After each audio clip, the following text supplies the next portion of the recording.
എൻ്റെ വായിൽ നിന്ന് പുറപ്പെടുന്ന എൻ്റെ വചനം അത് വെറുതെ എൻ്റെ അടുക്കലേക്ക് മടങ്ങി വരാതെ എനിക്കിഷ്ടമുള്ളത് നിവർത്തിക്കുകയും ഞാൻ അയച്ച കാര്യം സാധിപ്പിക്കുകയും ചെയ്യും. ദൈവത്തിൻ്റെ മാറ്റമില്ലാത്ത വചനം ശ്രദ്ധിക്കുന്ന പ്രിയപ്പെട്ടവരെ, നിങ്ങളുടെ അകത്ത് വീണ വചനം ഇന്ന് പകൽ നിങ്ങളെ സന്തോഷിപ്പിക്കുന്നുണ്ട്, നിങ്ങളെ ആശ്വസിപ്പിക്കുന്നുണ്ട്, നിങ്ങൾക്ക് വലിയ സന്തോഷമുണ്ട്. ദൈവത്തിൻ്റെ വചനം അകത്ത് വന്നതുകൊണ്ടാണ്. എന്നാൽ ഇന്ന് പകൽ നിങ്ങൾ കേട്ടുകൊള്ളുക, അത് നിങ്ങളെ മാത്രം സന്തോഷിപ്പിച്ച് നിങ്ങളിൽ മാത്രം ഒതുങ്ങുകയില്ല.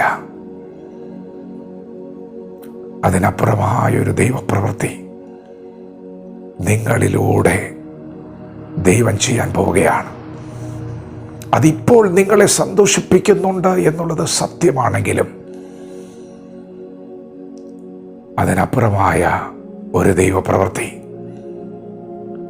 നിങ്ങളുടെ ജീവിതത്തിലൂടെ തന്നെ ദൈവം ചെയ്യാൻ പോവുകയാണ്. നമ്മുടെ പിതാക്കന്മാരുടെ കാലഘട്ടത്തിൽ ദൈവം തൻ്റെ പ്രവാചകന്മാരിലൂടെ മാനവകുലത്തിന് വരുവാനിരിക്കുന്ന രക്ഷയെക്കുറിച്ച് പ്രവചിച്ചിട്ടുണ്ട്. ഒരു രക്ഷകൻ വരുന്നു എന്ന് യെശയ്യാ പ്രവാചകൻ വിളിച്ചു പറഞ്ഞു, കന്യക ഗർഭിണിയായി ഒരു മകനെ പ്രസവിക്കും, അവൻ ഇമ്മാനുവേൽ എന്ന പേർ വിളിക്കപ്പെടും. പ്രിയപ്പെട്ടവരെ, അത് അന്ന് ഒരു വാക്കായിരുന്നു. എന്നാൽ കാലസമ്പൂർണത വന്നപ്പോൾ ആ വാക്ക്, ആ വചനം ജഡമായി തീർന്നു, കൃപയും സത്യവും നിറഞ്ഞവനായി നമ്മെപ്പോലൊരു മനുഷ്യ വേഷത്തിൽ ഈ ഭൂമിയിൽ പിറന്നു. പ്രിയപ്പെട്ടവരെ, ഇന്ന് നിങ്ങൾ ചേർത്ത് പിടിക്കുന്ന വാക്ക് അതിന്നൊരു വാക്കാണ്. നാളെ ആ വാക്കിൻ്റെ അകത്ത് എന്താണോ എഴുതിയിരിക്കുന്നത് അതങ്ങനെ തന്നെ നിങ്ങൾ കാണും. അതിലെന്താണോ എഴുതിയിരിക്കുന്നത് അതങ്ങനെ തന്നെ നിങ്ങൾ അനുഭവിക്കും. കന്യക ഗർഭിണിയായി ഒരു മകനെ പ്രസവിച്ചു. പ്രിയപ്പെട്ടവരെ, പരിശുദ്ധാത്മാവ് മറിയയുടെ അകത്ത് വന്നു. എന്തൊരു സന്തോഷമായിരുന്നെന്നോ. ആത്മാവിൽ നിറഞ്ഞ് മറിയ പാട്ട് പാടുന്നുണ്ട്. ലൂക്കോസിൻ്റെ സുവിശേഷത്തിൽ കാണാം. അതെ, ഇന്ന് നിങ്ങളുടെ അകത്ത് വന്ന വചനം നിങ്ങളെ സന്തോഷിപ്പിക്കുന്ന പോലെ അന്ന് മറിയയുടെ അകത്ത് പരിശുദ്ധാത്മാവ് വന്നപ്പോൾ, വചനം ജഡമായപ്പോൾ വലിയ സന്തോഷമുണ്ടായി. തൻ്റെ ചാർച്ചക്കാരിയായ എലിശബത്തിൻ്റെ അടുക്കൽ ചെന്ന് അവളെ വന്ദനം ചൊല്ലിയപ്പോൾ മറിയയുടെ അകത്ത് മറിയ അനുഭവിക്കുന്ന സന്തോഷം അവളിൽ നിന്ന് എലിശബത്തിൻ്റെ അകത്തേക്ക് പകരപ്പെടുകയാണ്. എലിശബത്തിൻ്റെ അകത്ത് യോഹന്നാൻ സ്നാപകൻ പിറന്നിട്ടുണ്ട്. യോഹന്നാൻ സ്നാപകൻ പരിശുദ്ധാത്മാവിൽ നിറയുകയാണ്. കണ്ടോ, അത് കുറച്ച് നാൾ മറിയെ സന്തോഷിപ്പിച്ചു കൊണ്ടിരുന്നു.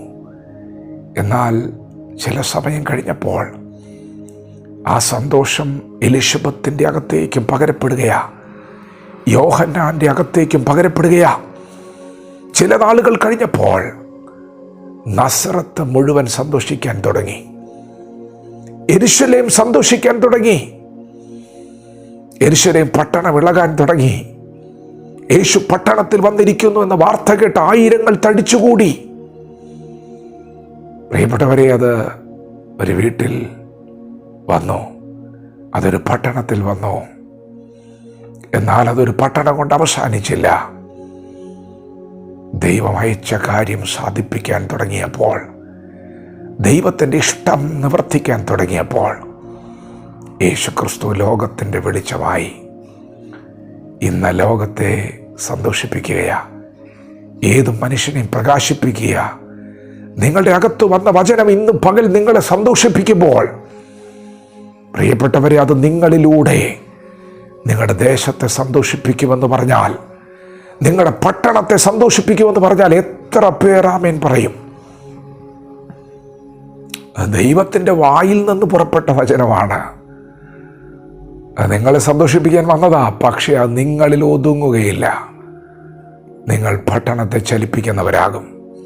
നിങ്ങളുടെ സംസ്ഥാനത്തെ ചലിപ്പിക്കുവാൻ പരിശുദ്ധാത്മാവ് നിങ്ങളെ ഉപയോഗിക്കാൻ പോവുകയാണ്.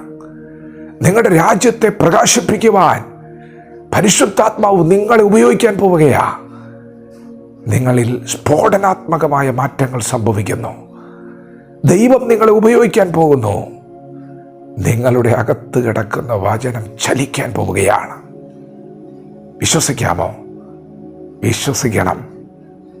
ദൈവം പറയുക, അത് വെറുതെ എൻ്റെ അടുക്കിലേക്ക് മടങ്ങി വരില്ല. എനിക്ക് ആ വചനത്തെക്കുറിച്ചൊരു ഉദ്ദേശമുണ്ട്. ആ വചനത്തെ വഹിക്കുന്ന നിന്നെക്കുറിച്ച് ദൈവത്തിനൊരു ഉദ്ദേശമുണ്ട്.